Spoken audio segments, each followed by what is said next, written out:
क्या आज्ञा है, क्या दक्षिणा में दूं? बोले दक्षिणा हम ब्राह्मणों को यही चाहिए कि सिंहासन के ऊपर सीताराम विराजमान है। रावण उनकी पूंछ में आग लगाता है, वो उनकी इसकी मूंछ में आग लगाते हैं। उस मंजूषा को सीता ने एक ही हाथ से खोल दिया, जिससे पिनाक को आज तक कोई ना उठा पाया।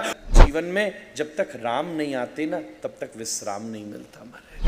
इधर रावण अपना वेश बदल करके सीता जी का हरण करता है। प्रभु श्री राम, प्रभु श्री भरत, प्रभु श्री लक्ष्मण, प्रभु श्री शत्रुघ्न, भगवान ही 4 रूपों में बड़े प्रेम से प्रकट हुए। गुरुदेव वशिष्ठ ने भगवान के सभी संस्कारों को संपन्न किया और एक दिन द्वारपाल ने आकर खबर दी कि द्वार पर श्री विश्वामित्र जी पधारी है। विश्वामित्र जी ने राम और लक्ष्मण को यज्ञ की रक्षा के लिए मांगा, परंतु महाराज दशरथ भयभीत हो गए। 19 वर्षों में, अभी तो 16 साल के भी ये नहीं हुए हैं, उसी समय गुरुदेव वशिष्ठ ने महाराज दशरथ से कुछ शासन किया। आपके तो एक भी पुत्र नहीं था, जिस यज्ञ की कृपा से आपको 4 पुत्रों की प्राप्ति हुई, आज आप उस यज्ञ की रक्षा के लिए 2 पुत्र भी नहीं दे सकते। गुरुदेव के भरोसे से महाराज दशरथ ने राम और लक्ष्मण को विश्वामित्र जी को प्रदान किया। श्री विश्वामित्र जी श्री राम और लक्ष्मण को लेकर के पधारे। सबसे पहले ताटका आई, प्रभु श्री राम ने ताटका का उद्धार किया। मारीच और सुबाहु पधारे, ध्यान से सुनिएगा। सुबाहु का वध किया पर मारीच का वध नहीं किया। मारीच का मतलब होता है माया। माया 2 प्रकार की होती है, एक स्वजन मोहिनी, एक विमुख जन मोहिनी।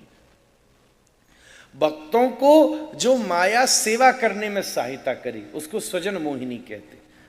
अब भैया माया तो चाहिए ना, ये ऐसी जगह करनी हो कथा तो, पर उस माया में सुविधा ये कि सब ध्यान से बैठ लो आराम से, जिसकी शरीर में कमजोरी है। पर वहीं दूसरी तरफ विमुख जन मोहिनी माया भी है महाराज। विमुख जन मोहिनी माया वहीं दूसरी तरफ काम करती है, जो हमारे मन को अन्य आकर्षणों से, कथा से हटा देती है। अभी मारीच विमुख जन मोही था, पर जब भगवान ने बाण मारकर उसको लंका में फेंक दिया, तब वो अब सीता जी को मोहित करेगा तो स्वजन मोहिनी होकर काम करेगा। भगवान ने कहा तेरे डबल रोल हैं भैया। जैसे ही यज्ञ की पूर्ति हुई तो प्रभु अब विचार करते थे कि हम अयोध्या वापस चलें। उसी समय जनकपुर से निमंत्रण आया कि बड़ा भारी धनुष यज्ञ हो रहा है, आप वहां पधारिए। विश्वामित्र जी ने कहा हम महाराज जनक के यहां होते हुए अयोध्या वापस चलते हैं। आप जब जनकपुर धाम की तरफ पधारे हैं, रास्ते में गौतम और अहिल्या का आश्रम पड़ा है, जहां प्रभु श्री राम ने अहिल्या जी को निवृत्त करके उस गृहस्थ में फिर से स्नेह को स्थापित किया है। भगवान अब वहां से जनकपुर की तरफ जब पहुंचे हैं तो विश्वामित्र को आते देखकर महाराज जनक ने बड़ी विनम्रता से विश्वामित्र जी का स्वागत किया है, परंतु राम और लक्ष्मण का कोई विशेष स्वागत जब नहीं किया तो उनके श्री गुरुदेव सतानंद ने आगे आकर के राम लक्ष्मण का स्वागत किया। हे प्रभु, मेरे रास्ते में माता पिता का आश्रम पड़ा होगा और आपने अपने चरणों की धूलि को दे करके अहिल्या जी को स्वस्थ कर दिया होगा। महाराज जनक ने सोचा मेरी भी गुरु की माता के चरणों जो स्वस्थ हो सकती हैं, जिसके चरण रज से, वो कोई साधारण युवक नहीं हो सकता। तब महाराज ने उन दोनों का भी स्वागत किया। कुछ दिन बीतने पर विश्वामित्र जी ने पूछा आप हमारे आने से प्रसन्न नहीं है क्या? महाराज जनक ने कहा नहीं, ऐसी बात नहीं है गुरुदेव, एक इतिहास मुझे परेशान करता है।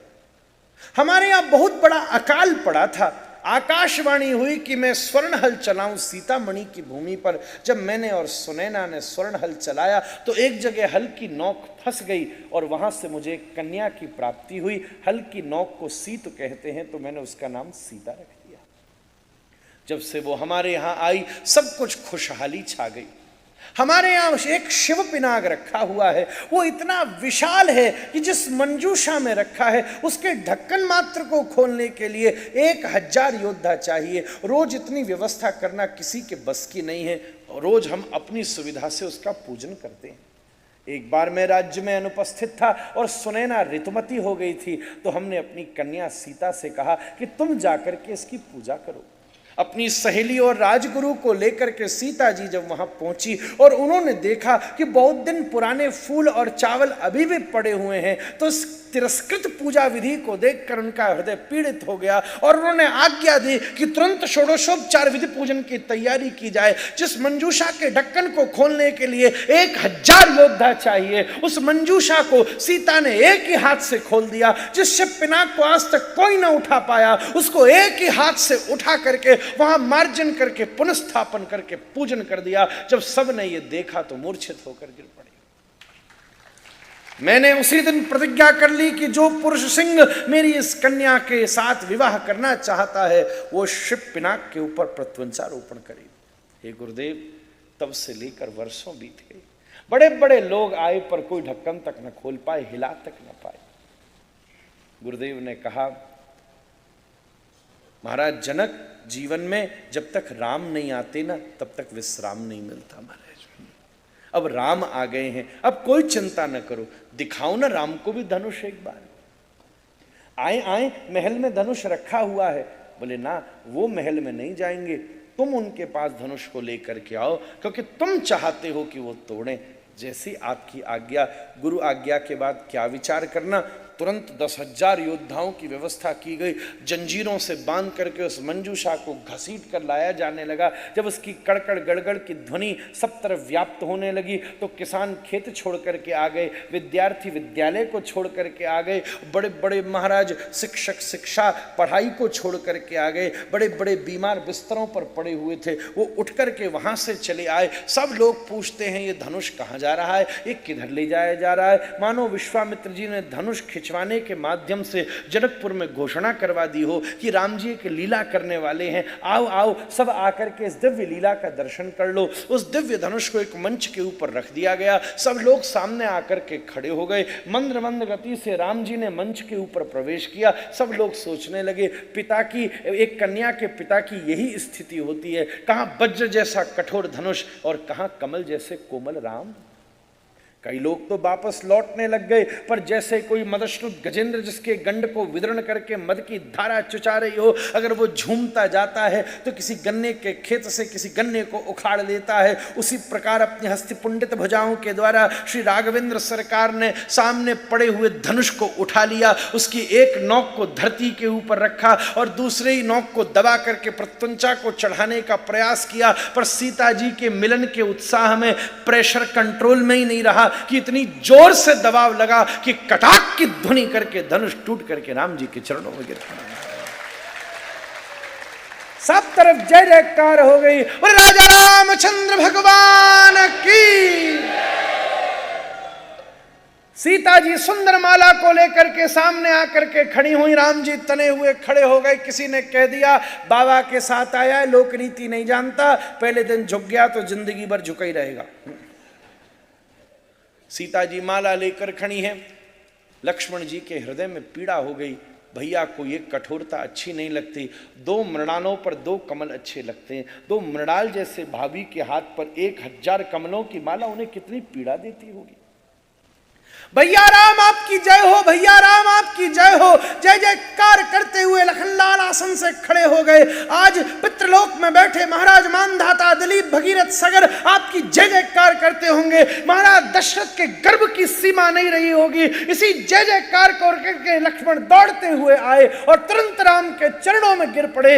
महाराज राम जी उन्हें उठाने के लिए झुके। सीता जी ने सोचा मौका बार बार नहीं आता,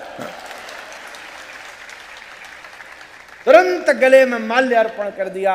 सब जय जयकार कर बैठे, बोलिए सियावर रामचंद्र भगवान की। तुरंत बारात को खबर भेजी गई, महाराज दशरथ बारात लेकर के पधारे हैं। चारों भैयाओं का चारों बहनों से विवाह हुआ है। लौटते समय परशुराम जी को भी तृप्त किया है। आप वन में से जब महाराज राज्य में पहुंचे हैं, कुछ ही दिनों के बाद युवराज पद की तैयारियां शुरू की गई हैं, पर जैसे ही मंथरा ने घोषणा सुनी है तो कैकेयी जी की बुद्धि को भ्रष्ट किया है और कैकेयी जी ने महाराज दशरथ के पास जाकर वरदान मांग लिए हैं। सबसे पहला वरदान कि भरत को राज्य गद्दी प्राप्त हो और 14 वर्ष के लिए राम को वनवास मिले। जब ये सूचना कौशल्या मैया को मिली तो कौशल्या ने कहा राम अकेले नहीं जाएंगे, सीता भी साथ में जाएंगी। जब सुमित्रा अम्मा को मिली तो बोले लक्ष्मण भी साथ में जाएंगे। तीनों लोगों महाराज से आज्ञा लेने आए तो कहा सुमंत तुम्हें रथ में लेकर के जाएंगे। सारे के सारे अयोध्यावासी राम जी के साथ में चल दिए। एक तट पर जाकर के सब सोए, राम उठे, सीता उठी, लक्ष्मण उठी और सुमंत उठे। ये सभी लोग उन्हें छोड़ करके चल दिए। तुरंत जाकर के निषाद राज गुह के यहां विश्राम किया। वहां से सुमंत को वापस लौटा दिया और सुंदर केवट की व्यवस्था की गई। गंगा को पार करके आप मंगलमय भाव से भारद्वाज जी के आश्रम में पधारे और वहां से चित्रकूट का मार्ग पूछते हुए महर्षि वाल्मीकि से भेंट करते हुए मंगलमय भाव से राघवेंद्र सरकार चित्रकूट की धरती पर विराजमान हो गए। इधर महाराज दशरथ ने राम का स्मरण करते हुए प्राणों का परित्याग कर दिया। भरतलाल जी को वापस बुलाया गया। भरतलाल जी ने पिताजी की अंत्येष्टि क्रिया संपन्न करी और सबको एकत्रित करके राम को मनाने की दिव्य यात्रा निकाली। जहां राम जी के पास पहुंच करके उन्हीं के पादुकाओं को मंगलमय भाव से श्री भरतलाल जी वापस लेकर के आए और स्वयं 7 हाथ गड्ढा खोद करके रघुनाथ की प्रतीक्षा करी। श्री राघवेंद्र सरकार, लक्ष्मण जी और जानकी जी अब चित्रकूट से भी आगे चलते हुए दंडकारण्य में जटायु जी से भेंट करके वहां विराजमान है। सुपर्णखा आकर के राम जी के स्वरूप पर मुग्ध होती हैं, पर लक्ष्मण जी उनके नाक कान काट करके उसे भगा देते हैं। रावण को उकसाती है। मारीच स्वर्णमृग बनकर के आता है। राम जी उसके पीछे जाते हैं, आवाज देते हैं तो लक्ष्मण भी जाते हैं। इधर रावण अपना वेश बदल करके सीता जी का हरण करता है। रास्ते में आभूषणों को लुटाती हुई सीता जी को अशोक वाटिका में विराजमान कर देता है। श्री राम जी लौटते हैं। जटायु जी वीर गति को प्राप्त हैं। उनकी अंत्येष्टि क्रिया को संपन्न करके आगे चलते हैं। पंपा सरोवर पर जाकर शबरी जी से मंगलमय भेंट करते हैं। आपकी हनुमान जी से भेंट होती है। सुग्रीव से मित्रता होती है। बाली का उद्धार होता है। 4 महीने वर्षा की प्रतीक्षा होती है। सीता जी की खोज प्रारंभ होती है। हनुमान जी को अंगूठी दी जाती है। समुद्र तट पर संपाति मार्गदर्शन करते हैं। श्री जामवंत जी हनुमान जी के बल का बोध कराते हैं। श्री हनुमान जी भोदराकार रूप धारण करके छलांग लगाते हैं। श्री हनुमान जी महाराज की। रास्ता में मैनाक के ऊपर हाथ धर के उसको तृप्त करते हैं। लंकनी और सुरसा और सिंहिका के ऊपर कृपा करके लंकनी का उद्धार करके लंका में प्रवेश करते हैं। मंद्र मंद्र गति से सब जगह सीता जी की खोज होती है। तब अशोक वाटिका में प्रवेश करते हैं। वहां बड़ी सुंदर मई भाव से अंगूठी को देकर चूड़ामणि को लेते हैं।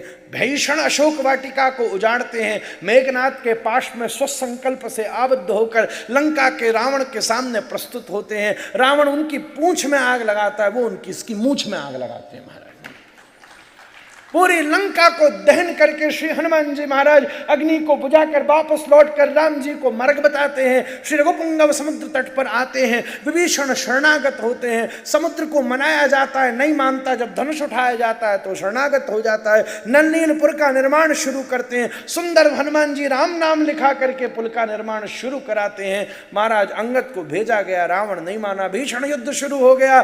कुंभकर्ण का उद्धार हुआ। श्री लखनलाल जी को शक्ति लगी। हनुमान जी दवाई लेकर के आए। मेघनाथ का वध हुआ। महाराज सवालक नाती पोते सबका वध करते हुए आदित्य हृदय स्तोत्र का पाठ करते हुए श्री राघवेंद्र सरकार ने रावण का उद्धार किया। महाराज विभीषण को राज्य गद्दी के ऊपर विराजमान किया। सीता जी से मिले और मिल करके मंद्र मंद्र गति से पुष्पक विमान में बैठकर वापस लौटे। केवट को रस्ते में पुनश्चपी तृप्त किया। महाराज अयोध्या में जाकर भरतलाल जी से सुंदर भेंट करी। भरतलाल जी बोले प्रभु अब गद्दी पर बैठो। बोले नहीं पिता तुम्हें दे गए, तुम बैठो। बोले मुझे बैठने का अधिकार ही नहीं है, आप बड़े पुत्र हो, आप ही बैठोगे। बोले ऐसा करते हैं, सारे राज्य को गुरुदेव वशिष्ठ को मुखिया बना के हम दान किए देते हैं। इतनी बड़ी तीर्थ यात्रा के बाद दान, वाह क्या सुंदर बात है। पर दान के साथ दक्षिणा भी दी जाती है। क्या आज्ञा है, क्या दक्षिणा में दूं? बोले दक्षिणा हम ब्राह्मणों को यही चाहिए कि सिंहासन के ऊपर सीताराम विराजमान हो जाए। सीताराम सिंहासन पर विराजमान हुए। हनुमान जी चरणों में, तीनों भैया सेवा में पीछे। इसी राम दरबार का दर्शन करते हुए राम कथा को प्रणाम करते हैं।